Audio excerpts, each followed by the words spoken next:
We have developed speed, but we have shut ourselves in. Machinery that gives abundance has left us in want. We think too much and feel too little. More than machinery, we need humanity. We know the air is unfit to breathe and our food is unfit to eat. As if that's the way it's supposed to be. We know things are bad, worse than bad.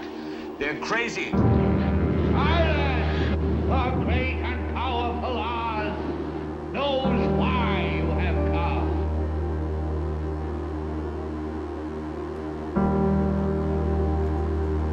You've got to say, I'm a human being. God damn it. My life has value. You have meddled with the primal forces of nature. Don't give yourselves to brutes, men who despise you, enslave you, who regiment your lives, tell you what to do, what to think, or what to feel, who drill you, diet you, treat you like cattle, use you as cannon fodder. Don't give yourselves to these unnatural men with machine minds and machine hearts.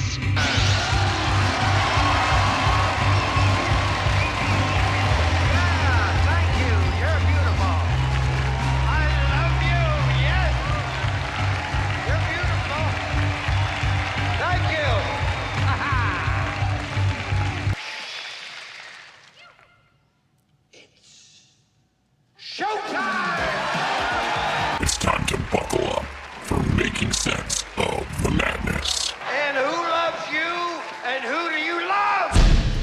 Hey everybody, Jason Bermas here, and today we're going to be talking about the resurrection of Morals and Dogma's own Albert Pike. Now, years ago, and I had to go back and actually find the original clip of Tucker Carlson talking about this. It's 5 years ago now. This statue was torn down by a bunch of protesters. And one of the main reasons is that Pike was a Confederate soldier and somebody who's been associated as a leader of the Ku Klux Klan. Historically, that seems to be debatable.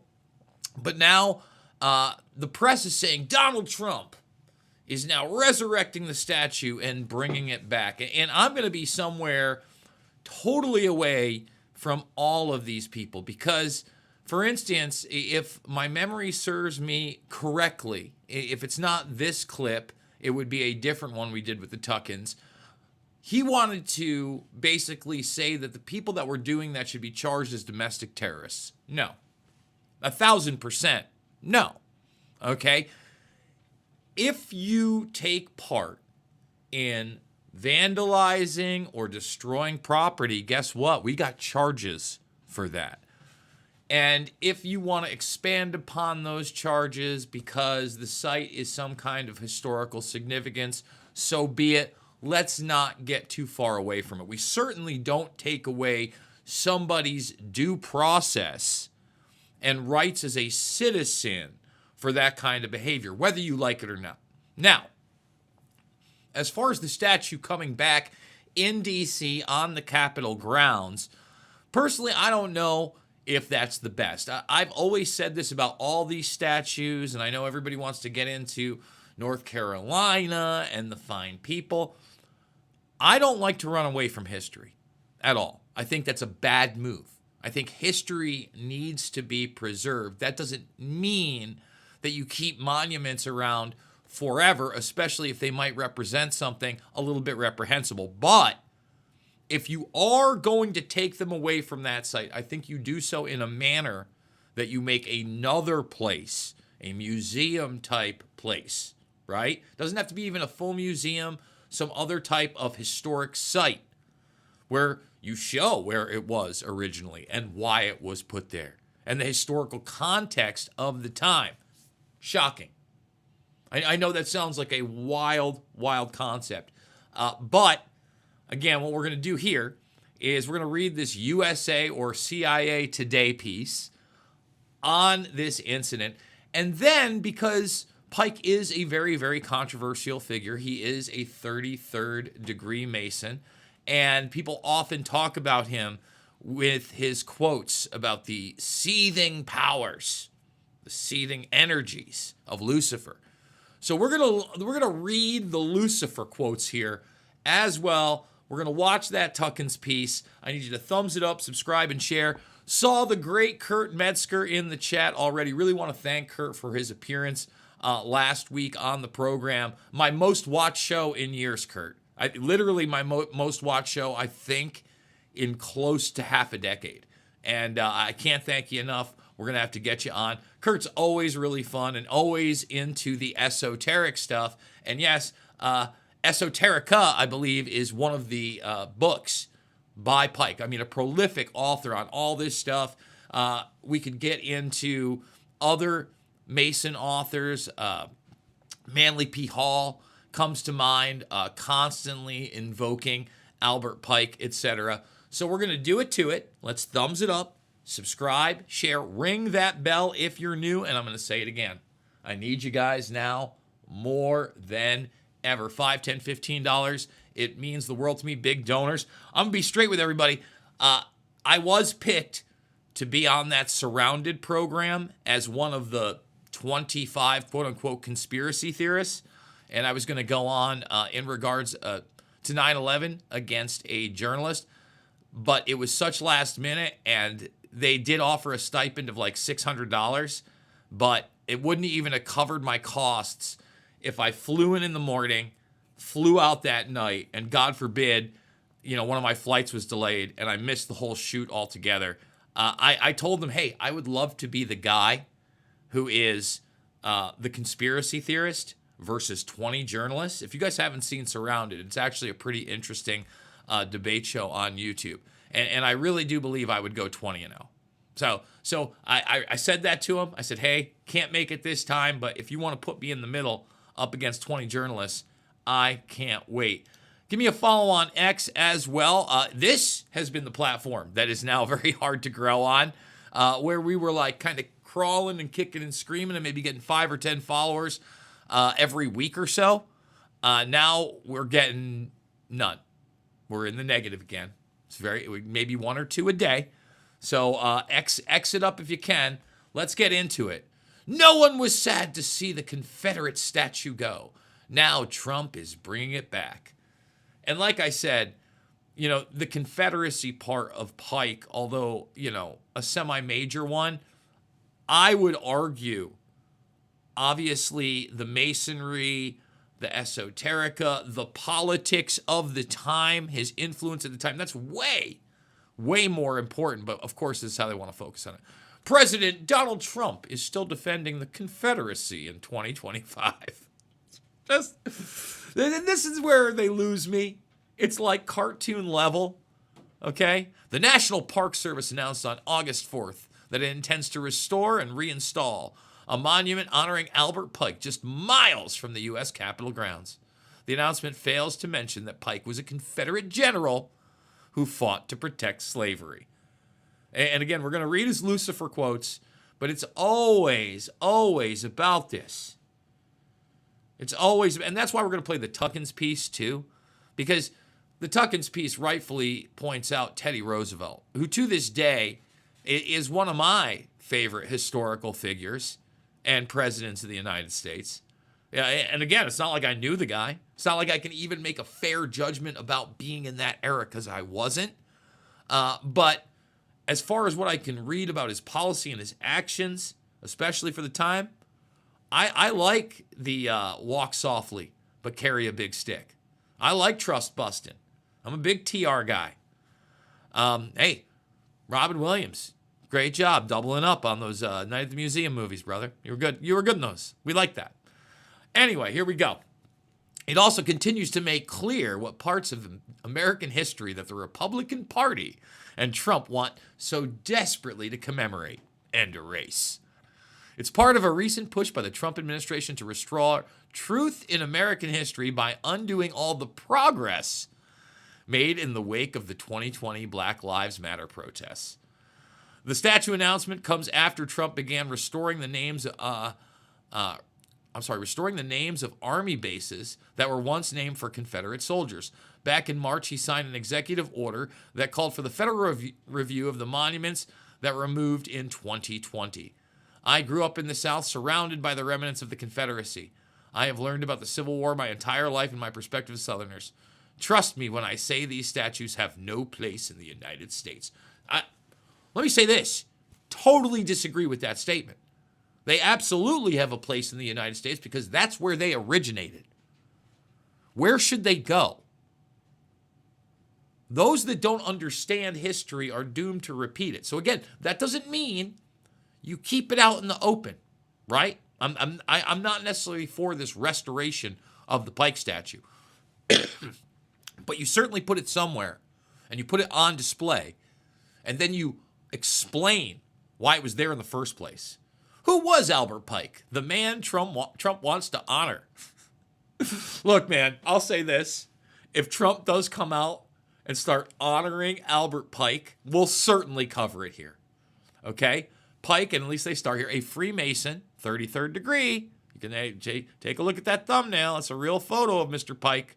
It's got the 3-3 right on there. Okay? And a member of the anti-immigrant Know-Nothing Party, was a Confederate general who served for less than 2 years before resigning. His troops were accused of scalping Union soldiers. Scalping was the fashion of the time. Vice versa, by the way. There are claims that he was a leader in the Ku Klux Klan after the Civil War, but historians say that can't be proven. After his death in 1891, the Freemasons requested that a statue be built in his honor. And by the way, D.C. is super Masonic. It is the Masonic layer. It's laid out. The ley lines are Masonic. There's the George Washington Masonic Memorial. By the way, that's one of the places I want to go back to that I went to, I believe, in 2009. 2009 or 2010, and shot there. And awesome place. Because I'm a history buff. Doesn't mean I'm worshiping the Masons. It's like, I want to take a look at this stuff. I want to see where my country comes from. I like history. Okay? So they requested the statue be built in his honor. The statue of Pike was approved to be built by Congress in 1898 and erected in 1901, decades after the Civil War ended. The National Park Service website admits that the memorial has been controversial since it was first planned. In 1992, the D.C. Council requested the statue be removed. The council reaffirmed that request in 2017. Now, again, that's the proper way to do it, and then put it somewhere else. Okay? Just saying. Smithsonian, right there. I mean, just saying. The statue was toppled on Juneteenth in 2020 with no intervention from police. Weird. The D.C. police are not doing their job as they watch a statue be ripped down and burnt. Trump, who was still in the first term as president, tweeted at the time, "These people should be immediately arrested, a disgrace to our country." Now, here's where we agree. Okay? I'm not for violence on any side. I'm not for the destruction of private or public property. Right? But here's the irony of it all, right? Like our media will like totally push this, but it's the product of the day, the persona of the day that they're trying to tear down. Remember the staged Saddam Hussein statue pull down? Remember, oh, they can't wait. No, you literally drove a bunch of people in to do it from outside of the region, and then you circled that region, making sure nobody else could come in, and then you pulled down the statue. So much of this is symbolic. So we're gonna just finish it there. It's all Trump's bad. He's a bigot. Let's read these two passages, okay, regarding Pike and Lucifer, because we got two of them here. All right, bringing them up. "We shall unleash the nihilists and atheists, and we shall provoke a great social cataclysm, which in all its horror will show clearly to all nations the effect of absolute atheism, the origins of savagery and of most bloody turmoil. Then everywhere the people will be forced to defend themselves against the world minority of the world revolutionaries, and will exterminate those destroyers of civilization, and the multitudes disillusioned with Christianity, whose spirits will be from the moment without direction and leadership, and anxious for an ideal but without knowledge where to send its adoration, will receive the true light through the universal manifestation of the pure doctrine of Lucifer, brought finally out into public view. A manifestation which will result from a general reactionary movement which will follow the destruction of Christianity and atheism, both conquered and exterminated at the same time. Now, we got another quote coming up, but you take that as what you will. You know, some people will say that that's pro-Luciferian.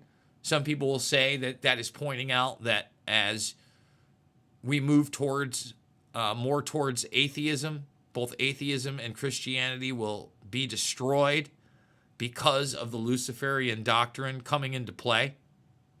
Kind of that do as thou wilt doctrine, if you will. Just saying. Let's get down to this other Luciferian quote. Then we're going to play the Tuckins and a little bit of clip of that.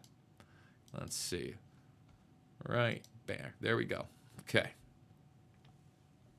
The apocalypse is, to those who receive the 19th degree, the apotheosis of the sublime faith, which aspires to God alone and despises all the prompts and works of Lucifer. Lucifer, the light bearer, strange and mysterious name to give to the spirit of darkness. Lucifer, son of the morning star. Son of the morning. Is it he who bears the light? And with its splendors, intolerable, blind, feeble, sensual, and selfish souls? Doubt it not, for traditions are full of divine revelations and inspirations. And inspirations is not of one age or of one creed. Again, pretty interpretive. Now, the seething energies of Lucifer quote, for some reason, is not here. Let's get that one. I want the seething power. Why can't I get the seething energies one? See, this is why Google is trash. How could I not just get the quote? The exact phrase seething energies is not found. No, what is it? It's morals and dogma, but where is it? Can I just get the morals and dogma Lucifer quote? Let's do morals and dogma. Lucifer, Albert Pike quote. Actual quote. Can't get it. Here it is, right. Morals and dogma is not a quote advocating for Lucifer as a deity. But I'm not asking you for that. I'm not asking you for your interpretation. Okay? I'm literally, let's see if we can go into the book here. Yep, we'll just verify if I'm a human. Thank you so much, CDN, prethuman.net. So awesome. Okay? And now in these, on it, we'll just do Lucifer. There's 5 of them. Lucifer, the light-bearing, strange, and mysterious name. See, we just read that 1, 2, 3. Okay, here we go. Articles. Why can't, man, there we go. Let's see. And so this is 3 out of 8. Let's see. So the pride surpassed Lucifer to pay tithe. So this is another one. God, nope. This is not the seething energies. Poets have made the false Lucifer of the legend. So here it does seem they've even got Pan in this one. For the initiates, this is not a person, but a force created for good, but which may serve for evil. It is an instrument of the liberty of free will. They represent this force, which presides over the physical generation under the mythologic and homed form of the god Pan. We talk about Pan here because Pan is also a part of the Bohemian Club. By the way, 150 people watching. Can we get 100 thumbs up? Okay. They represent this force. Let's see. Thence came the he-goat of the Sabbat, brother of the ancient serpent and the light-bearer of phosphor, of which the poets have made the false Lucifer of the legend. I mean, gold to his eyes of the initiates is light condensed. Morals and dogma. Here it is. This is the one we just read. Okay. And this is the last one. The conviction of all men that God is good led to a belief in the devil, the fallen Lucifer, or light bearer, giant of the adversary,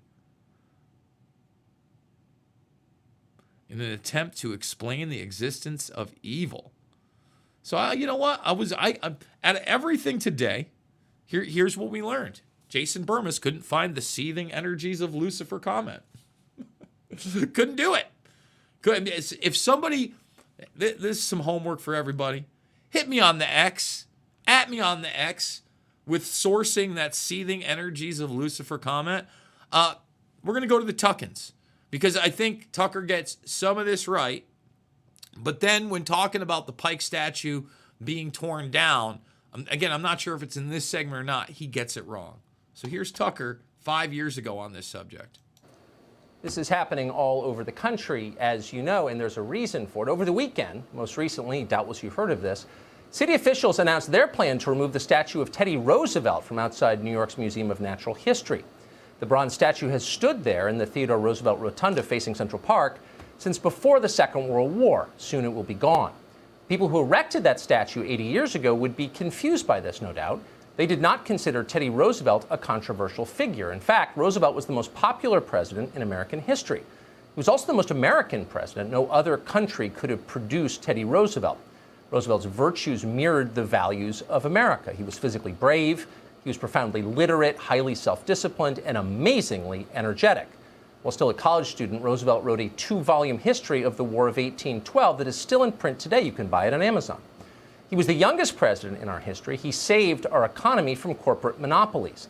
And by doing that, he made the American middle class possible. He created the national parks, he created the Panama Canal, the Food and Drug Administration. And then he kept going. The list of Teddy Roosevelt's achievements fills entire shelves of biographies.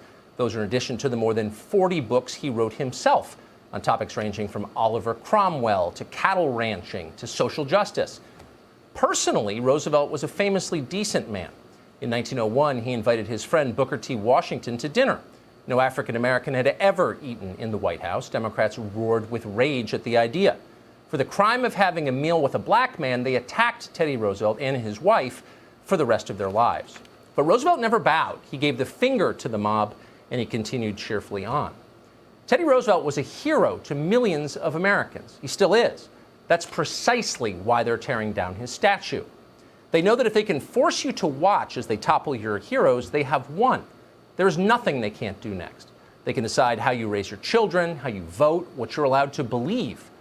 Once they've humiliated you, they can control you. And that's why, across the country, mobs are tearing down America's monuments. In the cities of Richmond and St. Paul, Minnesota, they've torn down statues of Christopher Columbus. They did the same thing in Boston. Boston's mayor now says it's time to remove a statue of Abraham Lincoln, the man who freed the slaves. It's racist. In Dallas, they pulled a Texas Ranger statue out of the airport after more than 50 years. In Dearborn, Michigan, they toppled a statue of the former mayor. They did the same thing in Philadelphia. In Nashville, they pulled down a statue of a former U.S. senator. Same in Albany. In Oregon, Thomas Jefferson and George Washington were torn down. In San Francisco, the mob demolished statues of Ulysses S. Grant, Junipero Serra, and Francis Scott Key. On the pedestal of the Key Monument, they spray-painted "Kill the Colonizers" and "Kill Whitey," just in case you missed the point. One thing all of these Americans, now canceled, have in common: not one of them fought for the Confederacy. Pulling down their statues had nothing to do with the Civil War, at least not the first Civil War, the one that took place 150 years ago. Democrats understand that very well, and they support all of it. In every place where the mob has destroyed public monuments, Democratic leaders have backed them as they did it. So I just want to say this. I largely agree with Tucker there, and unfortunately the Democratic Party has been the modus operandi. Obviously, the statue that we're talking about is he named off of all those, and I wanted to play the Teddy Roosevelt part because, again, bring Teddy back. To me, it wouldn't even matter if they fought in the Confederacy. There's a right way to do it. I don't want to erase our history no matter what, and I certainly don't want to succumb to mob rule. And I know that some people love mob rule, but I'm more of a civil disobedience guy. Believe me, I see the value in getting together and protesting in person. But we have to be a shining example when we do that so that we can prove that our causes are in fact just. With that being said, folks, we're going to wrap this one up. I can't do it without you. $5, $10, $15. It does mean the world to me. Big donors, I need you now more than ever. Remember, there really are no paychecks. If I want to keep doing this, I'm going to need your support big time. I am going to be on the radio tomorrow, live, WQUD 107.7 at 9 a.m. Central Time. There is an app. It is Vintage Radio. We're going to get deep in the weeds, so please consider checking that out. Remember, it is not about left or right. It is always about right and wrong. I absolutely love you guys, and I will see you all on the flip side.